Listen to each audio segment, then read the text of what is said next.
Hey guys, it's Drea, back for another Embroider with Me video. Super exciting. So today we're gonna actually work on stitching out this little guy. If you've been following along in the studio vlogs, you saw that I recently tested him out. And to keep with the Halloween spirit, we're gonna go ahead and do a step-by-step embroider along with me of this really cute snap tab. So what we're going to do today is I'm actually going to be working on my Genome Memory Craft. I have the 500E. It's not the newest version. There is a newer version out there. So this is not the newest model, but it's the model right before the newest model. So we're going to go ahead and work on using this machine today. And we're going to do just a step-by-step of how to make the snap tab. When I originally talked with you on my studio vlog, I mentioned that I really wanted a glitter pumpkin. It didn't work out for me if you saw the video, so it didn't work out. So in lieu of that, I did tell you backup plan was I was going to stitch my pumpkin onto glitter vinyl. That's what we're going to be doing today. We're going to be using glitter vinyl with our cute pumpkin. So I hope you're ready. Before we continue on to this video, don't forget to hit that subscribe button so that way you can be notified every time I upload a video. So let's get right to it. Okay, so I've gone ahead and I have put a medium weight tearaway stabilizer onto my hoop. And we're going to stitch out a grouped snap tab situation here. So there's going to be two. It's going to do two pumpkin snap tabs at the same time. So we're going to go ahead and do that. First thing we're doing, placement stitching. So let's go ahead and run the first step, which is going to be our placement to let us know exactly where our keychains are going to stitch out.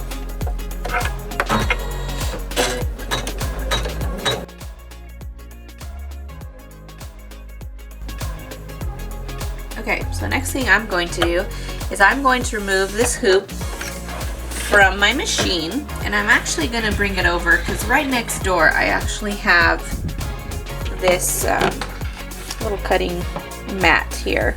And what I'm going to do is I'm actually going to use my rulers here to measure out exactly how much vinyl I'm going to need for this project. So I'm going to go ahead and come down to the corner here. Luckily it's transparent enough that I can do that. So my whole project is like 4 inches, about like 4 inches by 5 inches. So I want to give it some overhang. So I'm probably going to move up and make a 5 by 6. So I'm going to cut out a 5 by 6 piece to ensure that it's going to cover both of these placement stitches. So go ahead and pick out the, I call it kind of like the background fabric, so the base color that you want for this snap tab. We're going to go ahead and cut that out right now. Okay, so I have chosen for my base, put that aside, to use a white glitter. So this is a marshmallow sparkle canvas from my Embroidery. This is a thinner, it's canvas. It's kind of like what it sounds like. Canvas is canvas. It's thinner. And I'm going to cut it out. And I said I was going to use a 5 by 6 because I did measure that out. So I'm going to just cut what I need off this roll. I'm just using a rotary blade and a ruler. My pop socket ruler, because that's what I like, pop socket ruler. It's the best kind of ruler to have. Again, it's not an official, like, pop socket doesn't sell a ruler. I made this myself, so little hack for myself. At times this isn't the best blade. There, I'm gonna cut as close as I can without going over. Okay. So I'm also going to grab a piece of medium weight cutaway stabilizer. I buy these like 8 by 8 sheets on Amazon. I'm actually just going to cut the amount that I need. You can use a whole sheet if you want to, but I prefer doing it this way. Personal preference. Do what's comfortable for you, please. If you would rather just use a whole sheet, and that's up to you. but I actually use these small bits and pieces for other things, so I'm going to save that. And so here we go, we have this now. I'm going to take some temporary adhesive. You could also use like a quilting based spray, anything that's like a temporary spray. I'm going to spray this away from my hoop.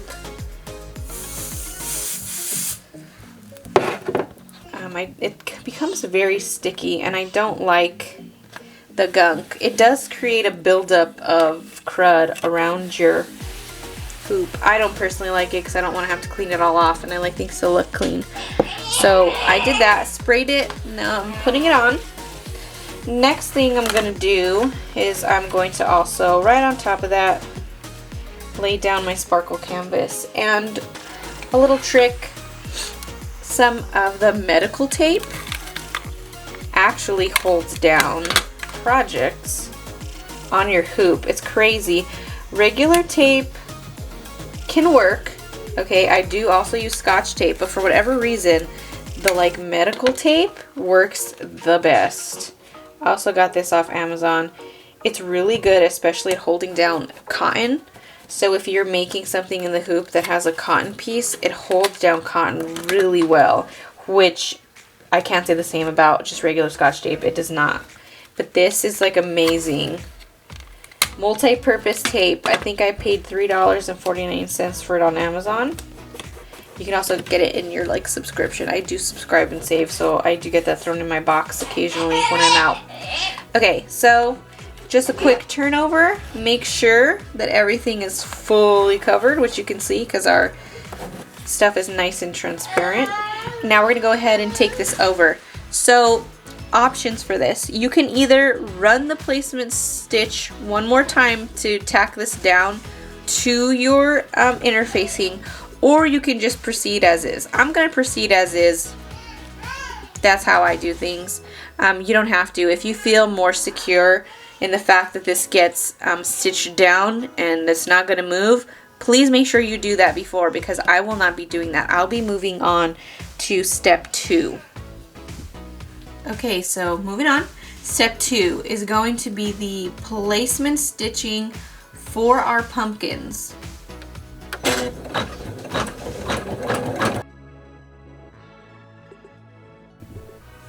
Okay, now it's time for us to put down our pumpkin color.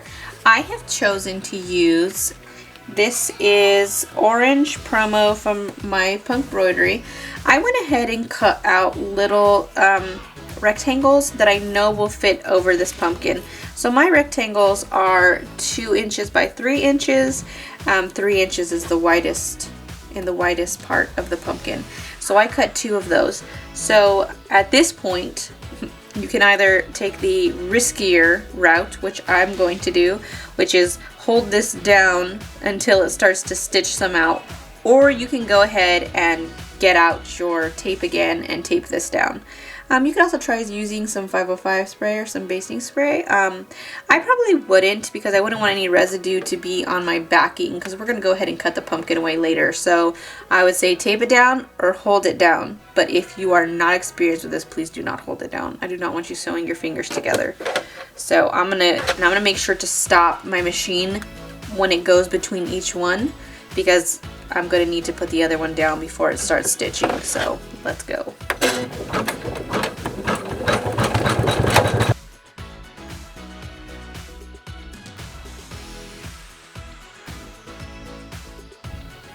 Okay, so next thing I'm going to do is I'm going to take the hoop away from my machine and I'm going to go ahead and cut out my pumpkins. Remember to cut as close as you can to the stitches without cutting the stitches. So proceed carefully and cautiously and take your time. This is not a race. Okay, so next step we have is that we are going to stitch out all of the details onto our pumpkin. So we're going to use orange thread for this while we make all the rinds on our pumpkins.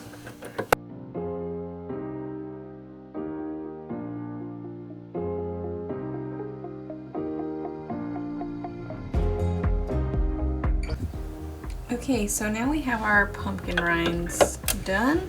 We're gonna change our thread to black. We're gonna do the rest of the jack-o'-lantern eyes and the mouth and the nose. So again, if you are choosing to do a color other than black, this is where you would change it to. I'm gonna do black for the eyes, the nose, and the jack-o'-lantern mouth. As if you can see, I like how this orange promo works because it actually gives it a little bit of like a tuft quilted feel. It looks more like a pumpkin to me. I did attempt to use a glitter, an orange that was glitter, and I didn't like how it looked. It didn't come out the same and it didn't look as nice. So feel free to experiment with different types of vinyls and canvases. I want to know your feedback. Let me know if you find anything other than this orange promo that really looked pumpkin-y to you. We'll leave that down below in the comments.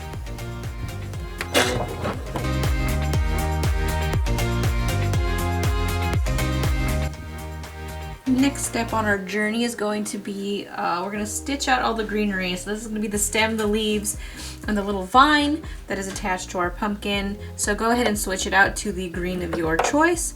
I am using Madeira Green 1851. Perfect. Okay, so the last part is the very last step. So now we're going to make our snap tab sandwich, okay? So we're gonna go ahead and take this hoop right off of the machine. I'm gonna go ahead and bring it over here next door, all right? And we're gonna talk about the back. So as there is a front with this, there's going to be a back. We need to sandwich together and hide all of the stitching on the back. So we're gonna hide all this gunk. So what I went ahead and did already is I cut a piece that was the same size as the front. So for me, that's a 6 by 5 inch piece. Again, you want to make sure you cover all your stitching. This is a faux leather. I buy my faux leather from fabric.com. It is a home deck fabric, and it does come in a really big roll from them rolled up. I buy about 6 yards at a time, and I save it just for this. You can also, in the home deck section of Hobby Lobby, you can also find something similar to this. It's not as thick, I will let you know right now. This one is pretty darn thick. This one's very thick. This is similar to something that you might use on like a couch or like an ottoman, but this is very thick. I used to use the one from Hobby Lobby. It was significantly thinner, but I noticed that this one, in fact, held up better on my projects, and it gave it a level of stability, and it wasn't as pliable. All my keychains are pliable, but this one just made it stand up a little bit stiffer.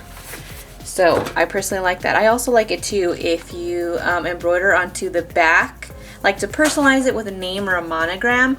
This is really good for that because it holds up really well. All you gotta do is throw a medium weight cutaway stabilizer underneath and stitch your stuff out, and it comes out really nice. We'll be doing a separate video on how to personalize the back of these, but for now we got this set up. I did tape it with our tape that I did get. This is our medical tape. Holds it well, and I'm going to go ahead and put this right back onto the machine. One quick note before I fully put this on about the bobbin thread. When I do the sandwich, as I'm calling it, where I attach the front to the bottom, I do in fact change out my bobbin thread, and I change it out to black to match the faux leather that's on the bottom.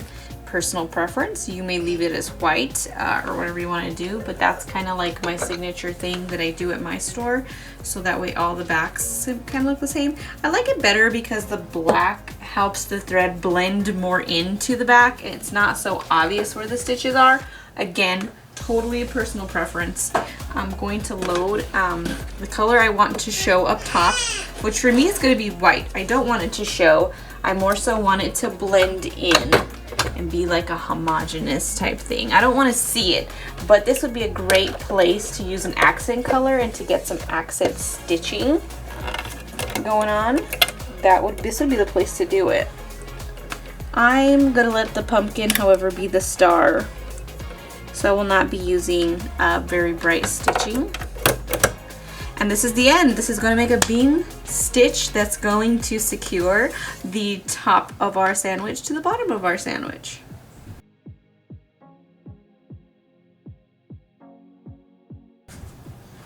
Okay, so we're all done. I went ahead and took it off my machine.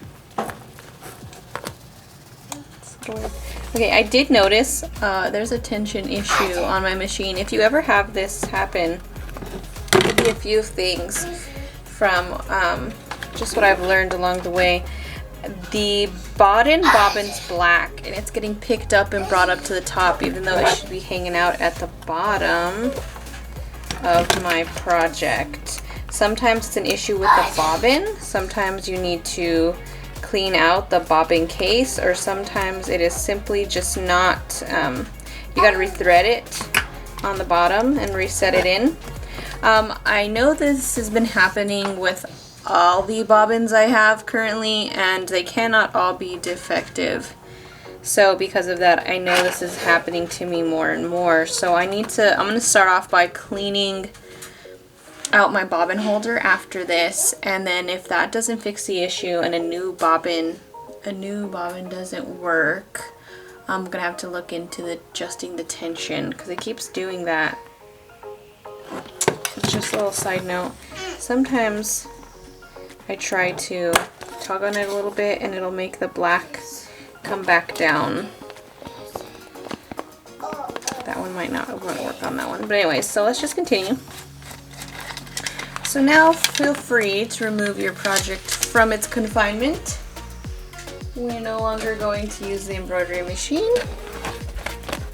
I'm going to take off this medical tape. I'm going to put it aside because you could probably get 2 uses out of this tape, because it's still sticky.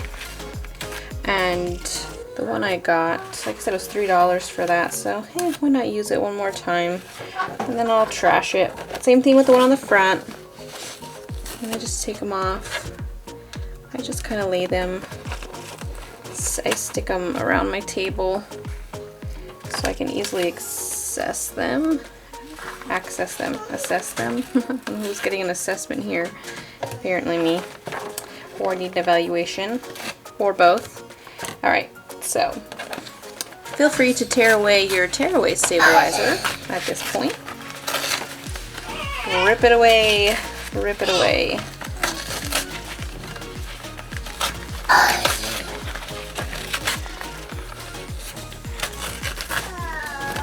You can go ahead and toss or recycle. I'm a recycler. I do recycle that. I put it in my recycling bin along with all the other papers. I'm going to go ahead and clean up the back and clean up the long stitches. And then now we're going to cut them out. Out the nicer one. Tips for cutting out: hold them straight up and down. Use your non-dominant hand to turn your project for you. And keeping your scissors straight up and down.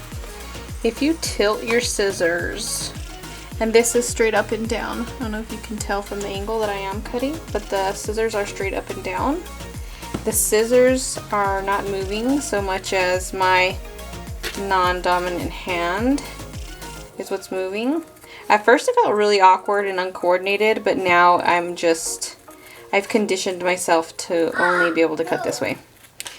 So get smoother, cleaner lines. Try your best to keep the same distance from your stitching all the way around. I mean, it's kind of hard, especially with rounder objects, I've noticed, so don't feel bad if it's not entirely exact all the way around. You're not a machine, you're a human being. Alright, and like I was saying, let's take this off for a second. When I'm telling you to cut, I'm telling you to cut straight up and down. Straight up and down. See? Clean line. When you start to turn your scissors, such as in this direction, when you slant it, this is where you get an overbite, as I call it. You cut at an angle. You also, well, let me get 2 of them. doesn't work as well when you just do one. Let me put these two together. Okay. We're going to pretend we're cutting. Cut at an angle. You get an overbite. You cut more of the top than you do of the bottom. Okay? Which might be fine. Maybe you're going for that look. When you go in too much this way, you expose the bottom. And again, these are like this is an exaggeration. But you can tell, because trust me, I've accidentally angled my scissors and I could tell that a little bit was peekabooing. Either the top was overhanging too much or the bottom was sticking out too much. So straight up and down. Straight up and down. Even Stevens. And that's what I did here. Straight up and down. You don't really see a lot of white coming out and you don't see the black popping out on this side either. Okay? That's what you gotta do. Then you need an owl. For a while I used to think it was an animal. A-W-L. An owl? Owl? Owl. Get yourself an owl. We're going to go ahead and pierce through this top tab to make our snap tab. Or for those of you who like to install rivets, you can go ahead and do that at this point. But for those of you who are going to be using the traditional snaps, let's go ahead and get our pointy little owl out. Okay, got my pointy owl. Got it out. So, something I like to do. Enter in pop socket ruler. Okay, I'm going to use an owl. I'm going to use a ruler. I like to try to get my snaps into the as centered as possible. So all I'm going to do is I'm going to just line this up. And I'm going to use the bean stitching as the two sides I'm going to line up. And I usually like to leave, just from experience, at least a 1/4 inch from where you want. So just leave a 1/4 inch from where your design starts, okay? So we don't want, when we install our circle, for it to kind of cover that little vine. So I'm going to go up a 1/4 inch from that vine. And in the middle, as best as you can, I know we have to be like super coordinated with all our hands here, get your owl in that middle line and puncture. Okay, all the way through. And there we go. First hole. I'm going to do it again up at the top. I don't necessarily have a rule, I kind of eyeball it, so I don't know what that measurement would be. Maybe it's definitely over a 1/4, I would say. Same thing, lining up my bean stitches, and I line them up when I'm doing the top all the way down, okay? You want to make sure they're not crooked so you can get a true center. And then in the center, pop it in. Alright, cool. And now we have two, hopefully very centered holes, okay? Next, get the snaps of your choice. This is where you can be creative or not. Express yourself. Get some snaps. You're going to need two with pointy ends and one male and one female. I feel like choosing your snaps is like the most fun part. You can always play around and see what looks better. I do that a lot. Like for instance, out of these three, you can just hypothetically see how things will look, right? Just stick it in. Get a feel for it. Green, green. Do we like green? What's the orange look like? And as you can see, we were able to clear that vine because we did, in fact, make sure that we left enough room so you can still see our details. Orange is too much for me. I don't know about you guys, it's just too much for me. Actually, I might like yellow or green. Let's see. Yellow or green? I'm torn. Yellow or green? I'm gonna say, let's see green one more time. I don't know why I feel like I want to be yellow, but my instinct is saying you will regret it. Do green. We'll just do green. I'm probably gonna regret it either way, but luckily I have a backup, so when I don't like it, I will just cut that one out. I will. Still on that. I will. Alright, so like I said, you need a male and a female part of this. I also did do another snap tab tutorial with an octopus. You can always find that also. On my channel, we go over similar things as far as installing snaps and cutting and all those good things. We go over that also, which is ironic because I also used Orange promo in that as well. Apparently I'm very into Orange promo. Okay, how to install. You may either use a handheld snap press or a tabletop snap press. Let's take a look at them. Okay, so handheld press. This is what it looks like. Don't mind all the busyness in the background. I have a lot of stuff at my workstation. No judgment, okay? Alright, this is Dritz. I did get this snap press, handheld snap press from Hobby Lobby. Used a 40% off coupon. We're going to do one of each. I like to put the bottom, the female one on the bottom. Habit, don't have any logical reason. I just like for everything to be uniform. Line it up, okay? See that? I lined it up, installed it, and then you just give it a good firm press with your hands. Give it a good grip. And there you go. You got the first one. Now let's use this tabletop press. Same idea. I'm going to put the male one up on top. I'm going to, see this little cutout here? Let's see if we can do it this way. Right here. And then you give it a good press, which I'm going to try to do with my left hand because this is backwards for me. Press down. And there you have it. Two different ways. I got this pink press from Cam Snaps website. If you follow them, you can also follow her on Facebook. Sometimes you can get it on a steal. They do have a Facebook group. Next thing you'll have to choose is the hardware you want to use for your snap tab. Okay, here's my hardware box. I was able to find this box at Hobby Lobby. It was like in the spring summer collection this year. I don't remember what's it originally intended for, but it's just like an organizational box. This is where I have all my hardwares. There's different things you can choose from. You can choose something like this, where if you were to put this on, you also have the option of making a charm to go with it. So you can take your snap to the next level by adding charms. You could do charms, tassels, beads, like you name it, you could put it on here and then it'll take your snap tab to the next level. You can also just use a general, just a regular old split ring, right? You can use, these are also ball and chains. I would say you could use this if you were to do something like this. You would put a split ring on and then kind of just hang this off also. So like here's a black one and you could snap it on. And then if you wanted to hang another charm of some sort, you could do that with this. So let's just pretend this is hanging on. And then your charm would also hang with it. So you could do something really fun. Like, let's think, what could we do that would be super fun? You could put like a bat or maybe a candy corn. A little candy corn here would be really cute. Anything you could do with that. There are also some fancier versions of hardware, such as this one. It's just a little bit fancier. I did get these off. Are these on Amazon? I might got them on Amazon or may have ordered them from China. Same thing. And this is a fancier hardware. And as you can see, the chains are a lot thicker on this one.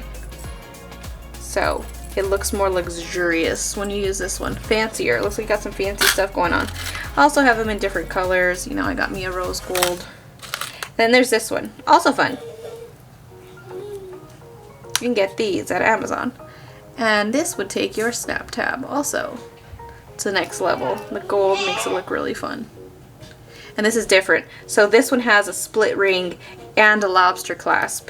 This one is a lobster clasp on a D-ring. This is typically what I use when I sell them in my shop, but I wanted to branch out and try to make different things. But for now, actually, nope, we're gonna go this one. This is Halloween. They also have where you, I also bought these on Amazon, multicolored rings, so if you want to get really fun with it. The only issue I have when you buy these, so they come in an assorted pack of 4 colors. So if you use red on everything, you're gonna have to buy the entire set all over again just to get the red. So keep that in mind. Not my first choice because of that.